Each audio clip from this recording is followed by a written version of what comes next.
Makanya menyambung silaturahim itu pengorbanannya dalam segi pengorbanan perasaan jauh lebih mengorbankan perasaan dibandingkan sholat. Sholat juga ibadah yang agung, tapi menjalin silaturahim, tetap memberikan hadiah kepada saudara, ya nggak Pak? Apalagi saudaranya yang julid, tetangga yang suka jahat, itu susah.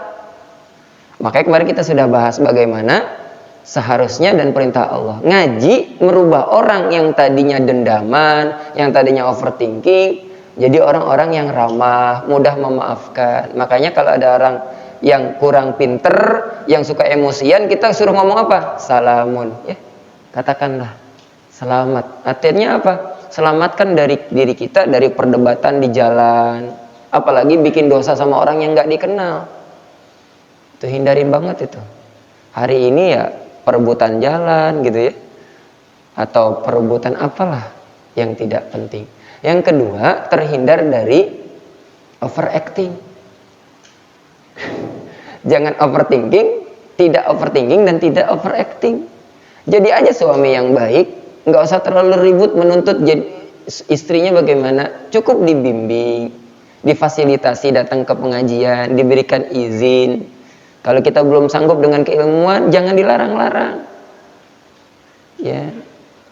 Jangan banyak dilarang untuk datang ke tempat menuntut ilmu, justru difasilitasi kalau bisa ditemani.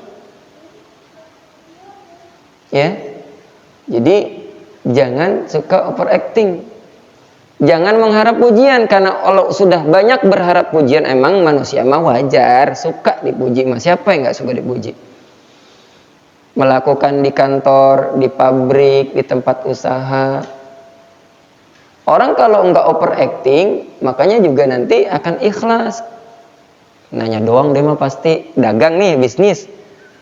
Ya. Orang yang tidak overacting dan tidak overthinking itu dagang adalah ibadah. Masalah belinya soal rezeki. Makanya kalau misalnya ada orang dagang yang suka ngeluh, ada tipe-tipe orang yang suka nanya doang kagak beli, berarti dia harus belajar lagi bagaimana Rasulullah berdagang, sahabat berdagang. Sabar, jangan marah-marah. Ya, kurangin kalau nunggu warung, kurangin main HP. Oh, kok gitu Ustaz? Iya, itu ada ilmu-ilmunya.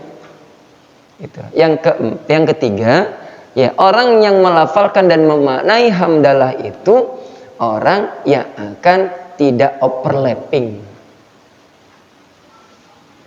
Nggak kelewat batas, tahu mana yang harus dia openan sama orang. Oh, ini saya mengingatkan, tapi tidak terlalu dalam mengurusi urusan orang lain, apalagi kepoan. Itu orang nggak overlapping. Manusia mah bukan cuma urusan orang lain, urusan yang menjadi urusan Allah sebagai Rob, pemelihara, penjamin, penentu, itu kadang-kadang diurusin. Cirinya orang overlapping itu Pak, sering memikirkan hasil. Harusnya mendahulukan usaha dalam rangka tawakal. Ya. Jadi tawakal itu harus dari awal, bukan cuma di akhir. Jadi ketika dia melakukan perencanaan, bahkan itu udah tawakal. Ketika dia kerja, bismillahirrahmanirrahim, tawakkaltu 'alallah, la haula wala quwata illa billah, di tempat usaha, dalam tanda kutip sudah siap rugi. Siap hari itu jualan es dawet, cendol. Sementara hujan, dari awal sebelum datang hujan dia udah siap. Begitu. Makanya antri stres.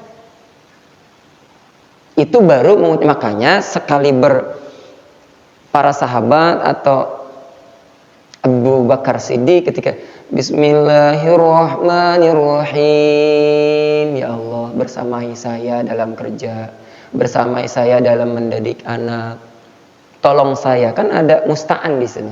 Kalimat bi itu ada minimal 2 makna, musahabah dan apa? Isti'anah. Jadi baru bismillah aja menangis.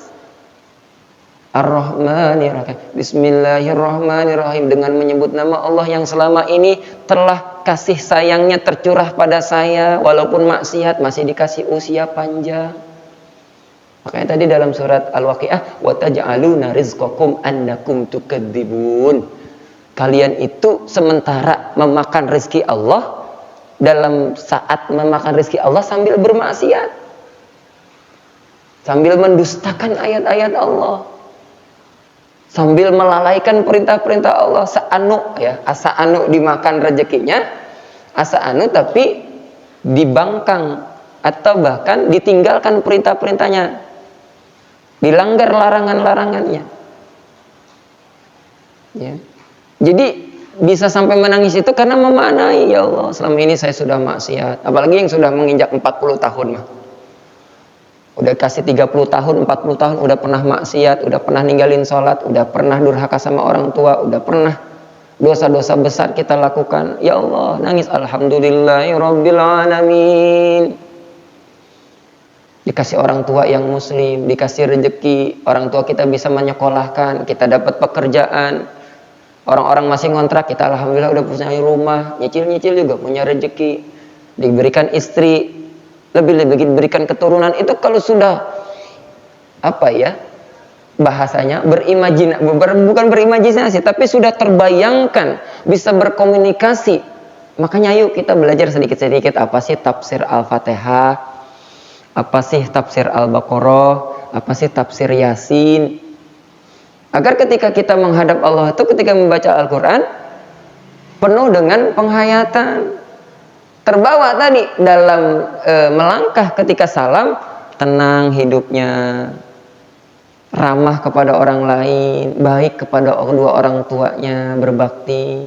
Ingat walaupun orang tuanya sudah meninggal, jaga hubungan baik sama tetangga, sama teman. Ini kan kadang-kadang ke masjidnya rajin, sholatnya sudah banyak bahkan yang sunnah, tapi ternyata hubungan sosialnya jelek. Nah ini kan gak nyambung. Tidak salah sepenuhnya, tapi ada kekeliruan.